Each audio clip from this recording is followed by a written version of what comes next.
पार्थाय प्रतिबोधितां भगवता नारायणेन स्वयं व्यासेन ग्रथितां पुराणमुनिना मध्ये महाभारतम् अद्वैतामृतवर्षिणीं भगवती अष्टादशाध्यायिनी मम्ब त्वामनुसन्दधामि भगवद्गीते भवद्वेषिणी गीते भवद्वेषिणी। पहले ये आया कि मनुष्य अपना कल्याण आप ही करे, अपना उद्धार आप ही करे, अपनी आत्मा को अधोगति में ना पहुंचाए। आप ही अपना मित्र है और आप ही अपना शत्रु है। फिर 7 से श्लोक शुरू हुए कि युक्त योगी कौन होता है। जितात्मनः प्रशांतस्य परमात्मा समाहितः शीतोष्ण सुख दुखेषु तथा मानापमानयोः। जिसने अपने अंतःकरण और इंद्रियों पर विजय प्राप्त कर ली है, जो अच्छी प्रकार से शांत रहता है, जिसका चित्त परमात्मा में ही एकाग्र है, जो सर्दी गर्मी सुख दुख और मान अपमान में सम रहता है, ज्ञान और विज्ञान से जिसका अंतःकरण तृप्त हो गया है, ज्ञान विज्ञान तृप्तात्मा कूटस्थो विजितेन्द्रियः युक्त इत्युच्यते योगी समलोष्टाश्मकाञ्चनः। ज्ञान जो शास्त्र से पदार्थों का ज्ञान प्राप्त हुआ, जानकारी हुई, और विज्ञान अपना अनुभव, ज्ञान शास्त्रों से जाना कि मेरा स्वरूप क्या है, मैं कौन हूँ, फिर वैसा अनुभव किया, वो विज्ञान। ज्ञान और विज्ञान से तृप्त है अंतःकरण जिसका, जो ऊंट की तरह निर्विकार है और जिसने इंद्रियों के समुदाय को जीत लिया है। समलोष्टाश्मकाञ्चनः, मिट्टी का ढेला पत्थर और स्वर्ण जिसके लिए समान हो गए हैं, ऐसा योगी युक्त कहा जाता है। श्लोक नंबर 9। सुहृन् मित्रा, सुहर्म नहीं बोलना, सुहृन् मित्रार्युदासीन मध्यस्थ द्वेष्य बन्धुषु साधुष्वपि च पापेषु समबुद्धिर्विशिष्यते। सुहृन् मित्रार्युदासीन मध्यस्थ द्वेष्य बन्धुषु साधुष्वपि च पापेषु समबुद्धिर्विशिष्यते। सुहृन्, बिना कारण उपकार करने वाला, मित्र से बढ़कर जिसका दर्जा होता है। मित्र होता है हम उपकार करें बदले में वो करता है, परंतु मित्र से भी श्रेष्ठ होता है सुहृद। परमात्मा सबका सुहृद कहा जाता है। परंतु यहाँ पर ये प्रसंग आ रहा है कि जो सुहृद में, मित्र में अरि निकलेगा बीच में से। सुहृद मित्र अरि उदासीन मध्यस्थ द्वेष्य बंधुषु साधुषु अपि च पापेषु समबुद्धिर्विशिष्यते। इसमें कितने शब्द आए? सुहृद, मित्र, अरि, उदासीन, मध्यस्थ, द्वेष्य, बंधुषु, साधुषु, पापेषु। दोनों पंक्तियों में 9 विशेषण आए हैं जिन जिन में समबुद्धि रहती है। तो ऐसा समबुद्धि वाला श्रेष्ठ योगी कहा जाता है। सुहृद, बिना कारण जो आपका उपकार करे। कई बार उसमें भी बड़ा मोह हो जाता है कि ये तो मेरा बड़ा उपकार करता है ना। सुहृद, बिना कारण उपकार करने वाला। मित्र, जो स्नेह करने वाला है, बदले में उपकार की भावना रखकर उपकार करता है। अरि, जो आपका शत्रु है। उदासीन, जो किसी का भी पक्षपात नहीं लेता। उत आसीन, ऊपर उठ गया है, जो ऊंच नीच के भाव से ऊपर उठ गया है, ये व्यक्ति ठीक है, ये गलत है, जो कुछ नहीं कहता। उदासीन, जो किसी का भी पक्ष नहीं लेता, उठ गया। मध्यस्थ, जो दोनों पक्षों का हितैषी होता है। कई बार व्यक्ति आपस में झगड़ा करवाते हैं, ये जो कचहरी वगैरह में जाते हैं, वकील बनते हैं, कोई मध्यस्थ बनता है, कोई कैसा, तो ये मध्यस्थ होता है जो दोनों पक्षों का भला चाहे। तो मध्यस्थ में भी द्वेष्य बंधुषु, और द्वेष्य का अर्थ है जो आपके साथ द्वेष करता है। एक अरि तो शत्रु हो ही गया, और द्वेष्य होता है जो अंदर अंदर आपके साथ द्वेष भावना रखता है। अरि और द्वेष्य में भी थोड़ा अंतर होता है, इसलिए अलग से भगवान ने कहा, वो भी आपको पता चल ही जाता है। द्वेष्य, कई तरह के व्यवहार में कई प्रकार के व्यक्तियों से सामना होता है। तो द्वेष्य जो आपका अप्रिय है, आपको अच्छा नहीं लगता, जो क्योंकि आपसे वो द्वेष भावना रखता है, आप उसके प्रति रखते हो, परंतु नहीं रखनी, ये कह रहे हैं, अगर योगी बनना है। बंधुषु, जो आपका संबंधी है।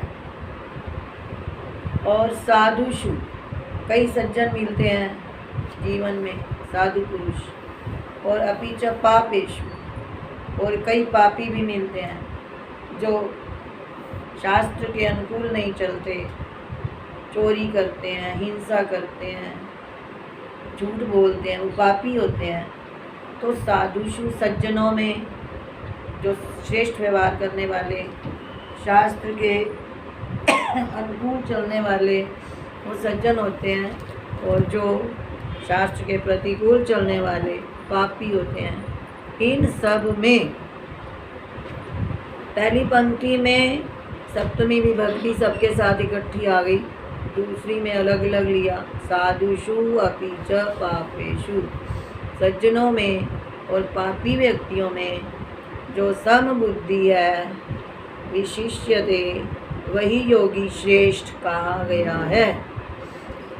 सुहृत में, मित्र में, शत्रु में, उदासीन में, दोनों पक्षों का हित चाहने वाले मध्यस्थ में, अपना अप्रिय, अपना अपकार करने वाले द्वेष्य, जिससे द्वेष भावना हो जाती है, जो अप्रिय होता है व्यक्ति, उसमें, बंधुषु, संबंधी में, और साधुषु, सज्जनों में, पापियों में, जो समबुद्धि है, वही विशेष रूप से उत्तम योगी कहा जाता है। तो इसका भाष्य बिल्कुल आसान है, शब्द और भी, श्लोक का तो और भी स्पष्ट हो जाएगा भाष्य करेंगे तो। सुहृत इत्यादि श्लोकार्धम एकम पदम, कहते हैं जो सुहृत इत्यादि जो कहा गया है, वो एक, सुहृत इत्यादि श्लोकार्धम एकम पदम, ये एक ही पद है। सुहृत इत्यादि श्लोकार्धम एकम पदम, अग्रिम श्लोक जो पूर्वार्ध है वो एक पद है, ये सारे का एक पद माना जाएगा, क्योंकि समस्त पद बन गया है। बंधुषु तक ये सारा एक बन जाएगा। हाँ, सुहृत इत्यादि श्लोकार्धम, वैसे शब्द अलग अलग हैं अर्थ बताने के लिए, पर पद पूछेंगे तो एक ही पद है। ये ऐसे पूछा जाए इस श्लोक में कितने पद हैं, एक ऊपर आ गया बंधुषु, फिर साधुषु, अपि, साधुष्वशी नहीं है, ये अपि है, शी का पी कर लो। अपि च, ये अव्यय हैं, ये भी पद माने जाएंगे। और अलग हो गए हैं पापेषु, ये नीचे वाली पंक्ति में साधुषु अपि च पापेषु समबुद्धिर विशिष्ट, नीचे 6 हैं, ऊपर एक ही पद कहेंगे। सूर्य इत्यादि श्लोकार्धम एकम पदम, सूर्य इत्यादि जो शब्द आए हैं आधे श्लोक का, ये एक ही पद है। एक पंक्ति का श्लोक आधा कहा जाएगा ना, समबुद्धि एक हो जाएगा, विशिष्यते क्रियापद हो जाएगा। इस प्रकार से तो जो ऊपर सारी पंक्ति में आया वो एक ही पद है, क्योंकि बंधुषु आ गया ना, उसका सबका समास कर दिया, सुहृत में, मित्र में, शत्रु में, इस प्रकार से। चलो अब इसका अर्थ कर रहे हैं। ये पहले इन्होंने व्याकरण की बात बता दी, जिसको समास ठीक से आते होंगे उसको इस बात की समझ आएगी। ये कह रहे हैं कि सुहृत इत्यादि जो शब्द आए हैं पहली पंक्ति में, श्लोक अर्ध श्लोक जो आया है वो एक पद है, एक ही पद माना जाएगा, समस्त पद एक ही है। अब एक एक का बता रहे हैं। सुहृत क्या होता है? सुहृत इति प्रत्युपकारम अनपेक्ष्य उपकर्ता। सुहृत इससे अभिप्राय है जो प्रत्युपकारम अनपेक्ष्य, जो बदले में उपकार की भावना की अपेक्षा न करके उपकर्ता आपका उपकार ही करता है। कोई आपका करे या ना करे पर फिर भी आप कहते हो कि नहीं, हमारा तो कर्तव्य उपकार करना, तो ये बहुत पुण्यों से आता है ऐसे। परंतु ये भी ध्यान रखना, संतान के तो सुहृत बन जाते हैं, पर बाहर भी ध्यान रखो कहाँ पर क्या चाहिए, वहाँ भी दो। सुहृत इति प्रत्युपकारम अनपेक्ष्य, सुहृत का अभिप्राय है कि बदले में उपकार की भावना ना चाहकर उपकार करने वाला। फिर आया मित्र, मित्रम स्नेहवान, जो स्नेह करने वाला है। यहाँ पर ये लेंगे जो उपकार करते हो फिर वो उपकार करता है। अरि शत्रु, जब ऐसे विवाह इत्यादि होते हैं ना, उसके साथ तो मेरा लेन देन है, वो मित्र हो गए। जो आपके घर आया आप उसके घर चले गए, ये मित्र हो गया। और जो नहीं है, जहाँ आना जाना वहाँ से उदासीन हो गए।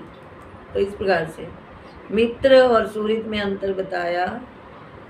सुहृत बिना कारण उपकार की अपेक्षा ना करके जो उपकार करने वाला वो सुहृत है। मित्रम स्नेहवान, मित्र कहते हैं जो स्नेह करे बदले में। अरि शत्रु, यहाँ रुकते रुकते आना है। अरि का अर्थ है शत्रु, ये नहीं पढ़ते पढ़ते पढ़ते जा रही शत्रु उदासीनो, ऐसे नहीं पढ़ना। अरि शत्रु। अब आया उदासीनो, यहाँ पर पेंसिल से बेशक निशान लगा लो, जब अर्थ सुनाओ। अरि का अर्थ है शत्रु। अब उदासीन अलग होता है। उदासीनो न कस्यचित पक्षम भजते, जो किसी का भी पक्ष नहीं लेता। अब आया मध्यस्थो, मध्यस्थो यो विरुद्धयो उभयो हितैषी, जो दोनों आपस में विरोध कर रहे हैं कोई पक्ष वाले, तो उन दोनों पक्षों का, विरोधी पक्षों का, जो आपस में विरोधी हैं, उन दोनों का हितैषी, हित चाहने वाला है। एक बीच में फैसला कराने आता है ना, तो उसकी मानते भी हैं फिर।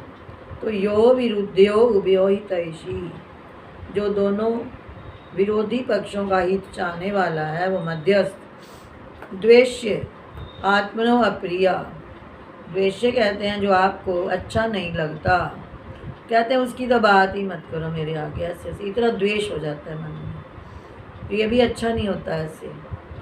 और कई बार हम द्वेष करके अपना ही मन खराब कर लेते हैं। दिन में ना जाने भगवान को इतना याद करें या ना करें, कोई अच्छी बात इतनी याद करें या ना करें, उसने मेरा को ये कहा, उसने मेरा ये बुरा किया, बस बार बार अंदर ऐसी द्वेष की भावना भर लेते हैं। और मान लो श्वास निकल जाए, पता नहीं भी कौन सी योनि भी, तो ना। तो एक महापुरुष मैंने पहले भी बताया था, वो ऐसे कह रहे थे कि कोई आपको बुरे शब्द कह गया या बुरा बोल गया, आप बार बार कहते हैं भूलता नहीं, क्यों नहीं भूलता? चलो कहते हैं हाँ ठीक है नहीं भूलता, अगर ठीक है आपका इससे उपकार हो रहा है तो कर लो यार। आखिर उन्होंने इस पर बात करी। उन्होंने क्वेश्चन किया किसी ने महापुरुष के आगे कि कोई हमारा बुरा कर देता है तो हमारे से भूलता नहीं, हमें बार बार याद आता, क्या करें? तो कहते हैं हाँ ठीक है आपकी बात, भूलता तो नहीं, पर चलो अगर इससे आपका भला हो रहा है तो कर लो फिर बाद में। अब क्या कहे महापुरुष, बताओ भला हो रहा है इससे? जितनी बार किसी की बुरी चीज़ को याद करते रहेंगे उतनी उसके प्रति और बुराई की भावना, घृणा की भावना बढ़ती रहेगी। तो ये द्वेष्य का अर्थ किया इन्होंने कि जो आपको प्रिय नहीं लगता, यानी जिससे घृणा हो जाती है। मत करो ऐसा, ना ऐसा बोलो, ना ऐसा बार बार। फिर अगर मान लो बोला भी गया, फिर बार बार आगे के लिए परमात्मा से क्षमा मांग लो कि हमारे से ऐसा ना बोला, और बार बार उसको याद मत करो। कहते हैं जिससे गलती हो जाए उसको क्षमा मांग लेनी चाहिए और दूसरे को क्षमा कर देना चाहिए। और ये तो कई बार दोनों को लगता है मेरी गलती नहीं है और वो कहता है मेरी गलती नहीं, फिर क्या होती है, वो द्वेष की भावना हो जाती है दोनों। तो द्वेष्य का अर्थ कह रहे हैं जो अपने को प्रिय नहीं लगता। परंतु योगी ऐसा नहीं है, आपने नहीं भी किया बुरा कार्य पर वो आपसे कर रहा है, उसके प्रति भी वो सम रहता है। यहाँ पर ये बात आ रही है, ये जितने आ रहे हैं इसमें सम रहने वाली बात आ रही है। और एक ये अलग अलग व्याख्या कर रहे हैं कि सुहृद कौन होता है, मित्र कौन होता है, शत्रु अरि कौन होता है, मध्यस्थ कौन होता है, द्वेष्य किसको कहते हैं। फिर आया बंधुषु, यहाँ पर सीधा बहुवचन लगा दिया क्योंकि ये सारे थे, सुहृद, मित्र, अरि, उदासीन, मध्यस्थ, द्वेष्य, बंधु। 7 व्यक्तियों में जो सम रहता है, 7 ऊपर आए और साधुषु पापेशु नीचे आए, 9 टोटल 9 आए हैं इसमें कि किस किस में सम रहना है।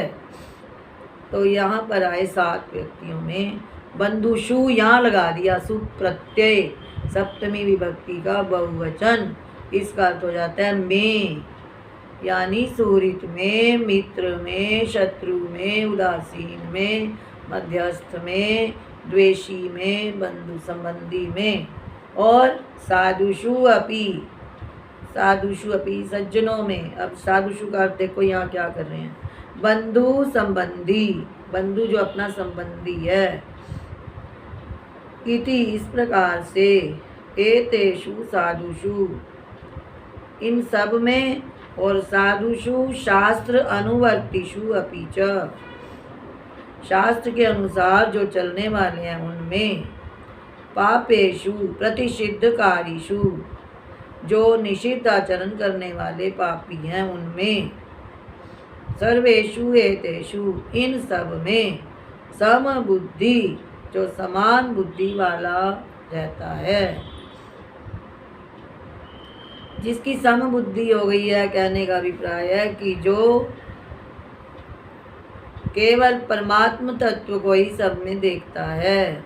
और का किम कर्म इति अव्यापृत बुद्धि, कौन क्या कर्म कर रहा है, इति अव्यापृत बुद्धि, इसमें जिसकी बुद्धि नहीं लगी हुई, इत्यर्थ, इसका यह अर्थ है। अब आप घर में हो, आपको कि बच्चा गलत काम करे, वहाँ पे नहीं बात है, ऐसे व्यवहार तो करना ही है। पर कईयों का ना अपने अंदर तो देखेंगे कि हमारे अंदर कितने, दूसरा वो उसकी बात कर रहा है, वो ऐसा कर रहा है, वो ऐसा, सारा टाइम बाहर ही देखते रहेंगे। माते कहते बैटरी अपने अंदर मारो, कितनी बड़ी बात है इसमें।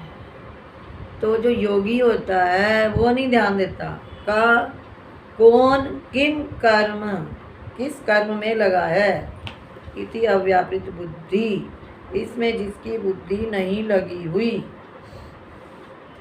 जिसकी बुद्धि में इस प्रकार का विचार उत्पन्न ही नहीं हो रहा, तो वह विशिष्यते विमुच्यते, वह योगी श्रेष्ठ है। और कहते हैं किसी किसी गीता में विमुच्यते पाठ भी दिया गया है, यानी ऐसा योगी बंधनों से छूट जाता है, विमुच्यते अगर आएगा तो। इति वा पाठांतरम, पाठांतरम का मतलब है कि ऐसा दूसरा पाठ भी कहीं कहीं है। पाठांतर भेद, पाठांतर, पाठांतर मतलब पाठ में अंतर है, श्लोक के लिखने में अंतर है, उसको पाठांतरम बोला जाता है। विशिष्यते कहो, विमुच्यते कहो, वो भी ठीक है। योगारूढ़ानां सर्वेषां अयम उत्तम, योगारूढ़ पुरुषों में सभी योगारूढ़ पुरुषों में अयम ऐसा योगी उत्तम है, इसका यह अर्थ हुआ।